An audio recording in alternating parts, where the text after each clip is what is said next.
They would take time to talk to you. They weren't rushing off to the next meeting. There seemed to be an unspoken people first rule. People before bureaucracy.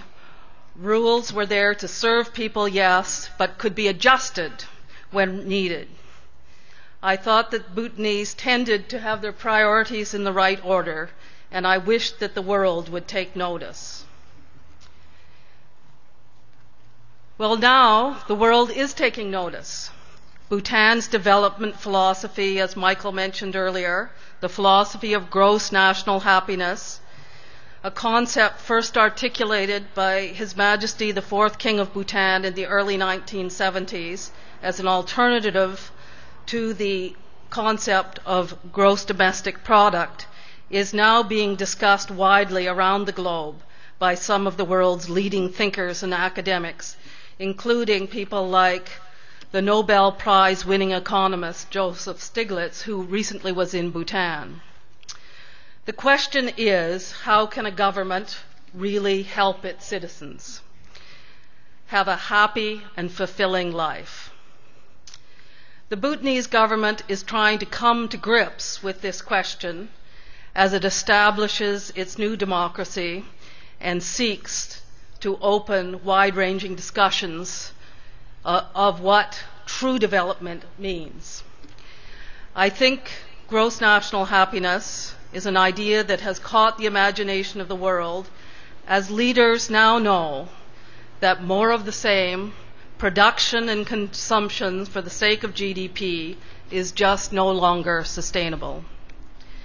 My feeling is that the concept of gross national happiness, which recognizes that all things on earth are interconnected like an endless knot, and that sustainable development is a must, resonates with the core values of Trent.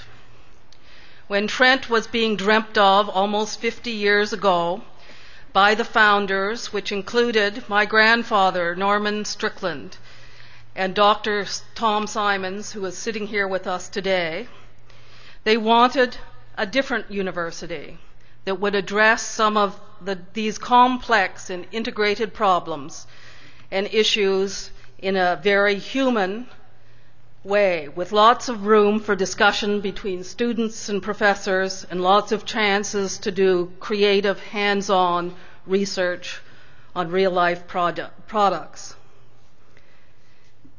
You, the graduating class, are the product of my grandfather's dream, of Dr. Tom Simons' dream, and of all the dreams of all the many others who have worked so hard and with such dedication to make Trent truly an exceptional university. A university that cares about the world and tries to prepare its students not only with the skills to make the world a better place, but with the will and desire to make the world wiser, more peaceful, and more compassionate.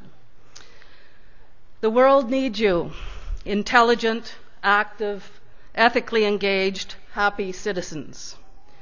My appeal is, get involved in the decision-making process. In a democracy, that means get involved in politics. Get the right people elected, and the right decisions for the country and the world will be made. Be responsible for your happiness and for the happiness of others. Let me leave you with words from my favorite road sign in Bhutan, a sign that is found at the highest point of Bhutan's only national highway at 12,000 feet. It reads, "Downhill for the next 70 kilometers. Check your brakes, bash on regardless." As you face life's inevitable obstacles, bumps in the road along the way, keep in mind what is important. You know what's important. Bash on regardless.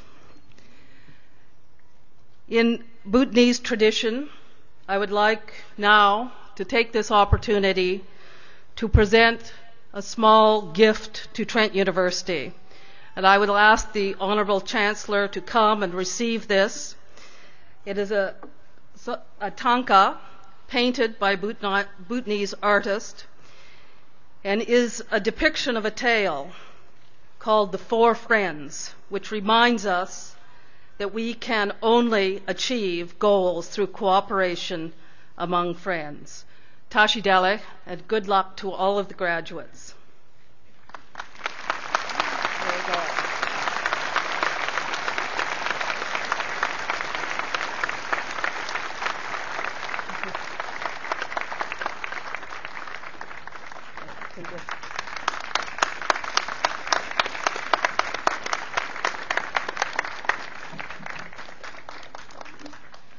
The story behind it is that there's an elephant, a monkey, a bird, and a rabbit. Monkey, rabbit, bird. And it takes cooperation to actually get the fruit from the tree. And I'm sure that it will find an appropriate spot to be hung at the university and will remind people of this very valuable lesson in cooperation and the heart of G&H. Thank you.